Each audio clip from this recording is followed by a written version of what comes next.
What's up, hobby friends? My name is Casey, and welcome to another miniature rescue. This week, I took a deep dive, literally, into a trash bin at Trenchworx to salvage some questionable bits and transform them into something spectacular.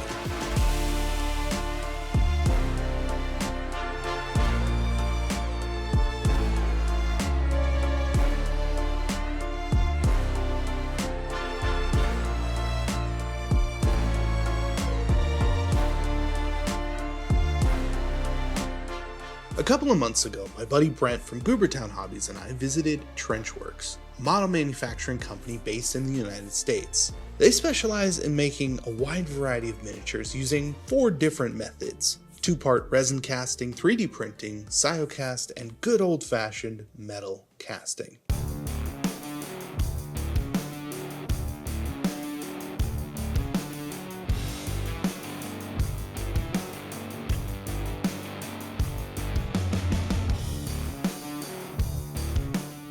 Each material has its strengths and quirks. Poor Billy. Hazel hat. And their workshop is dialed in for efficiency in each of those areas. Dave Baker, the Trenchworx owner, has crafted a process for everything in the shop, from getting a master created, molded, and shipped. Each step has an engineered process that keeps things running extremely smooth and efficient. Just about anybody can jump in and be able to make some minis, or at least progress in the chain. I even took a stab at running some of the equipment and pumping out a bunch of models. It was glorious. That being said, the Trenchworx team is top tier. Not just skilled, but also, and I think just as important, miniature enthusiasts. If a model isn't something they personally want to paint, it doesn't leave the shop. There's a lot of care put into every step by everyone that works there because they like models. Now, I won't go into the nitty-gritty of every production method. Brent already made an amazing video covering all of that. And if you're curious about how these minis are created, and yes, you've definitely heard of the companies they make for, go watch his video. It's definitely worth it.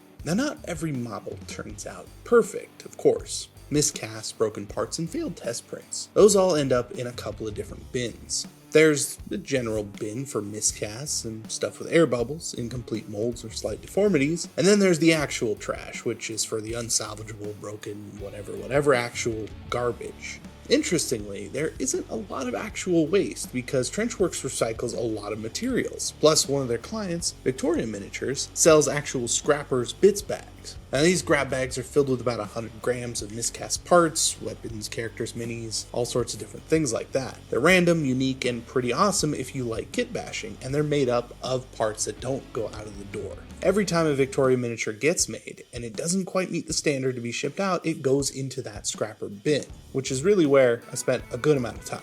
Now, when Brent and I visited, I filled a box with what I'd call top-tier garbage. Some of it came from the miscast bin, but I also grabbed some right out of the actual garbage. Now, there's no way I was letting some of these parts go. They're just something can be done. To really maximize the use of all the stuff, we need to have a plan. It's always a good idea to have a goal or plan in mind before you start kit bashing, otherwise you run the risk of slapping everything together and what you end up with doesn't really fit anywhere.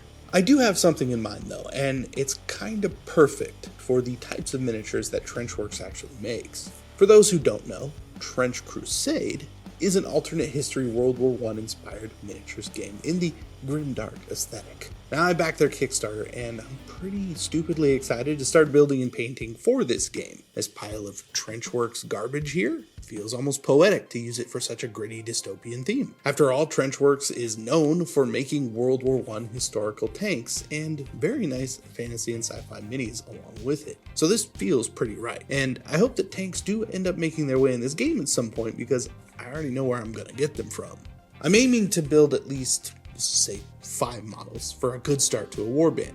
I'll refine them later with other bits, but for now, the goal is to take this heap of trash and make it into something functional and maybe even cool. First, I dumped everything onto my table and started to get an idea of where things were, started to organize. legs in a pile, torsos in another, heads, weapons, and so on. You get the idea. Now when Brent and I raided those bins, we grabbed everything that looked interesting or especially broken. On a closer inspection, you can see that there are some pretty gnarly defects in some of these. Mold slips left resin film everywhere, some parts had mismatched seams, and a few had some pretty big air bubbles, not to mention scale issues from the test 3D prints. Some were way too big or small to match the others, kind of a weird thing. But hey, not every piece has to be perfect. I started cleaning up the mold lines, cutting away excess resin and sanding the rough edges. Air bubbles were filled in with super glue, and I used an activator to harden a thin layer over the top of those bubbles, filling them in and allowing me to sand them down or cut them flat. It's actually a really quick way to fill gaps too, if you're not, overzealous with the super glue. For bigger gaps, I would use Milliput, but honestly, I've dealt with worse cleanup on brand new models. I think you know what company I'm thinking of. Anyways, with the parts cleaned up, it was time to start assembling. And I kind of had an idea where I wanted things to go from what I was just, sorting out. And my goal is to get at least 5 models built today. So I picked out legs, torsos, heads, backpacks, weapons to create at least a decent squad of guys. They had all their limbs, although that could be an option.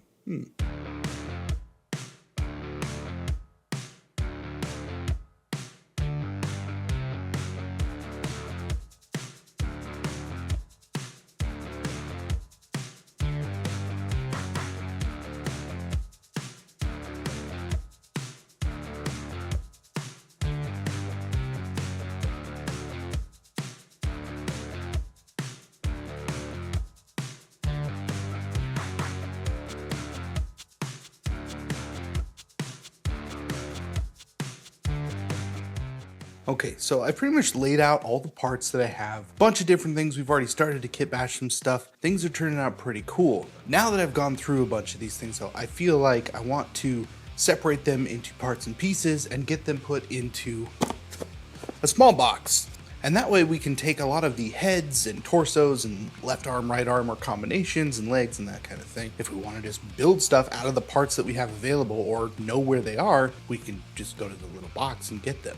So I'm going to cut up a bunch of these little bits of sprue. For the most part, I'm going to leave them with the flashing and kind of the messed up stuff on them from the garbage, because right now it's not hugely important to get these cleaned up. I can just do it later. It would take a long time to clean all of these up to be ready to use. So we're not going to do that right now. So you can see this right here is pretty messed up, but in the least we can pop off the little tabs and be ready to go whenever we need to. Some of these are a little worse, and if I can just tear it off, then I will.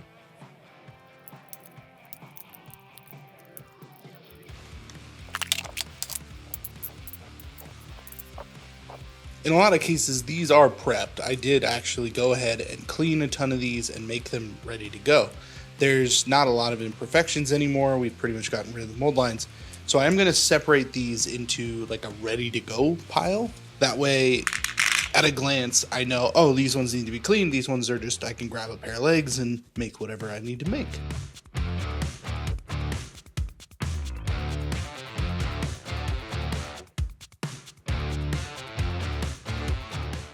Well, after about 15 minutes, as you can see, there's a lot less on the table. The rest of the stuff takes up a lot of room. The parts are actually very small. The other thing is there are a lot of actual parts from different kits. So at some point, I want to separate them into what I think are the proper kits, things that Trenchworx sells that I can get and, 3D print out, that kind of thing, to finish some of these kits if I absolutely have to. Although more what I'm looking for are things that match the existing aesthetic. That way, if I am kit bashing a new warband or something for Trench Crusade or one-page rules or whatever it is, then I can get something that at least matches what I have, and I don't have to go out and try and find something that just works in the moment, if that makes sense.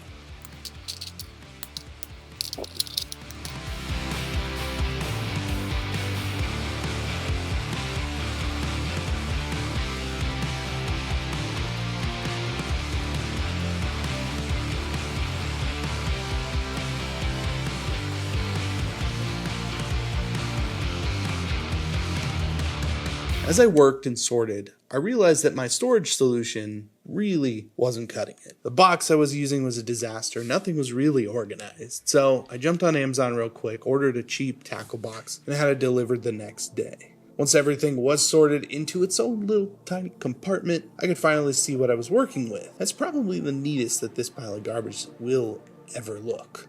Now that everything is laid out, you can see just how easy it is to just grab a piece and add to it. I can grab singular pieces out, a torso, a head, arms, legs. From there, I glued together my squad members, one by one. I even added a couple of World War I inspired heads that I found. They're a little weird, but they obviously fit the theme well enough.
By the time I was done, I had much more than 5 grimdark trench fighters ready for the next step.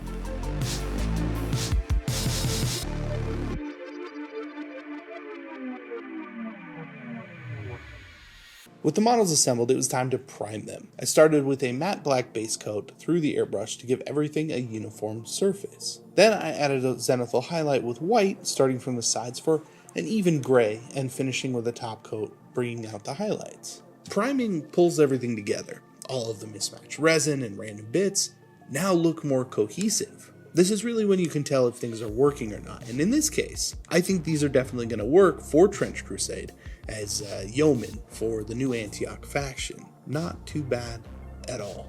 Going to Trenchworx was an eye-opener. Seeing the passion and precision that goes into making miniatures really made me appreciate the artistry behind the models that we paint and play with. Every step of the process, from pouring resin to boxing up kits and getting them shipped out, is a testament to the creativity and craftsmanship of the people who make it happen.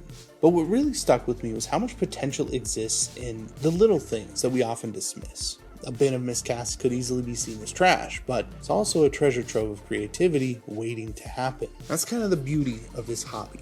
It's not just about painting really good models. It's about creating something unique, experimenting with ideas, and finding joy in the process. Whether it's salvaging bits, or kit-bashing weird conversions, or just trying out a new paint scheme, there's always a way to make the most out of what you have. So if you've got a pile of parts sitting on your desk or in a drawer somewhere, or some models that didn't quite turn out, give them another look. There's always a way to breathe new life into them. And sometimes the flawed pieces end up being the most interesting.